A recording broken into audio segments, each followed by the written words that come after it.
Magandang hapon mga ka-anxiety. Nandito tayo ngayon sa boardwalk. Dito na naman tayo ngayon. Time check 5 PM. Alam nyo, ito yung babahagi ko sa inyo, no? Ganito yung nangyayari sa atin o sa inyo na hindi nyo pa masyadong naiintindihan. Kung bakit sa atin ba na nakakaranas ng anxiety disorder, kung bakit nananatili ka na sa ganyang sitwasyon, o kung bakit ang isang tao ay habang tumatagal ay palala ng palala yung nararamdaman niya. Kasi ganito yan. Okay, paliwanag ko. Nahihirapan ka dahil nahihirapan ka. Natatakot ka dahil natatakot ka. Okay? Nag-aalala ka dahil nag-aalala ka. Yan naman talaga yung nag-aambag sa takot natin. Yan yung dahilan kung bakit tayo nanatili na sa sitwasyon na ganito, o kayo kung bakit nanatili na kayo sa ganyang sitwasyon. Kasi kapag nararanasan nyo yung paghihirap, yung takot at saka yung pag-aalala, sinabi ko na nga sa inyo ng paulit-ulit, para makawala kayo dyan sa ganyang sitwasyon, kailangan nyo talagang danasin yan. Kailangan nyong ramdamin yan at kailangan nyong damahin yan. Kailangan nyong maranasan yan. Kasi ang goal para kayo ay matuto. Yun po ang totoong dahilan kung bakit sinasabi na kailangan danasin. Kasi karamihan kasi ang dahilan hindi kaya, ang dahilan ang hirap, hindi mo naman kasi yan hindi mo naman yan makukuha ng isang beses. Siyempre uulit-ulitin mo yan hanggang sa makuha mo. Kasi kung hindi kayo matututo, no, ang mangyayari sa inyo ganito, kumbaga nandyan na lang kayo sa anxiety loop. Yan yung mangyayari sa inyo, o yung tinatawag na anxiety cycle. Kasi ang tanging alam nyo lang na paraan para hindi maranasan yung mga nabanggit ko na pag-aalala, takot o yung paghihirap, igagawa kayo ng paraan na kagaya ng pag-iwas, pagtakas, paglaban, o yung tangkain nyo na alisin, o gagamit kayo ng kung ano-anong pampakalma, o ano yung mga kailangan nyong gawin. Yun pwedeng, o sabihin na natin kumalma nga kayo, pero yun po yung tinatawag na short term freedom. Kumbaga babalik din kayo sa dati na mahihirapan kayo, matatakot at saka mag-aalala. Kasi hindi naman kayo natuto. Kasi nga ang requirements para kayo ay makarecover sa ganyang sitwasyon, kailangan nyo ngang matuto. Learnings.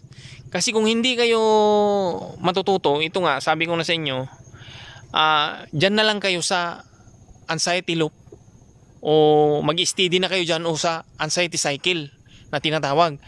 Yung anxiety loop at saka anxiety cycle, yan kapag nandyan na lang kayo, yan na yung lilikha ng mas malala pa, o mas nakakatakot, o mas mga pangit na pakiramdam, kagaya ng thanatophobia.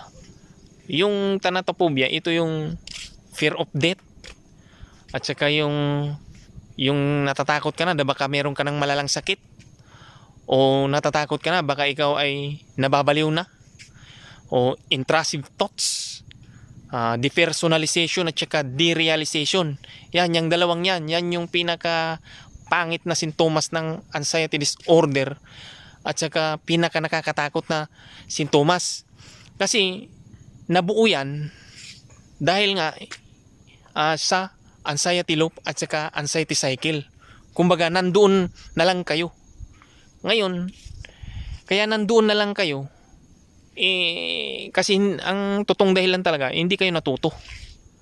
So kapag hindi kayo natuto, siyempre mararanasan nyo nga yung mga pangit na yun, di ba? At saka yun yung dahilan kung bakit yung confidence nyo nawala, yung personality nyo, yung abilidad nyo, yung social life nyo, at saka yung common sense nyo.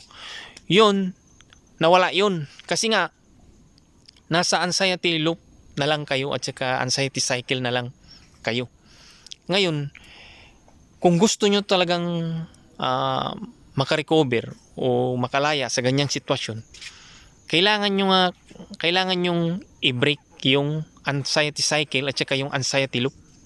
Kumbaga, danasin nyo yung sinasabi ko na paghihirap nyo, yung takot nyo, at saka yung pag-aalala nyo. Huwag nyo yung pakialaman. Hayaan nyo na maranasan yun. Dahil ang goal is matuto. Ang goal is makatuklas kayo. Kumbaga, kailangan meron kayong malaman na yung mga nararamdaman nyo na yan. Kung kailangan nyong malaman na yung mga nararamdaman nyo na yan ay isang pakiramdam lang na hindi naman kayo kayang ipahamak. Sa madaling salita, harmless. Kasi kung, di ba, kung hindi naman harmless yan, kung harmful yan, hindi sana nung una nyo pa lang na naranasan yan, napahamak na kayo, di ba? Yun po yung purpose, yun yung goal. Kaya kapag natuto kayo, yun na, makakalaya na kayo. Kasi natuto na kayo eh. Kasi alam nyo na eh. So anong problema? Yung paghihirap, hindi yun paghihirap. Yun ay reaction lang ng katawan natin. Pati yung takot, pati yung pag-aalala, reaction lang yan ng katawan natin. Nagre-react siya kasi meron tayong ginawa na hindi maganda sa sarili natin. Okay, kailangan nyo yung maintindihan. Hindi yun ang problema, kundi tayo ang problema. Nilikha natin yun, tapos nung nalikha natin siya at nagparamdam sa atin, no, ayaw naman natin ramdamin. So kung nung ayaw natin siyang ramdamin, yung mga nabanggit na yun, hindi, anong nangyari? Di ba? Dumadami yung pangit na pakiramdam. Kaya nga sabi ko, para makawala kayo sa sitwasyon na yan, o para hindi kayo manatili sa sitwasyon na yan, kailangan yung matuto sa pamamagitan ng dadanasin nyo, raramdamin nyo, at saka dadamahin nyo yung paghihirap nyo, yung takot nyo, yung pag-aalala nyo. Yan ang tawag dyan, acceptance.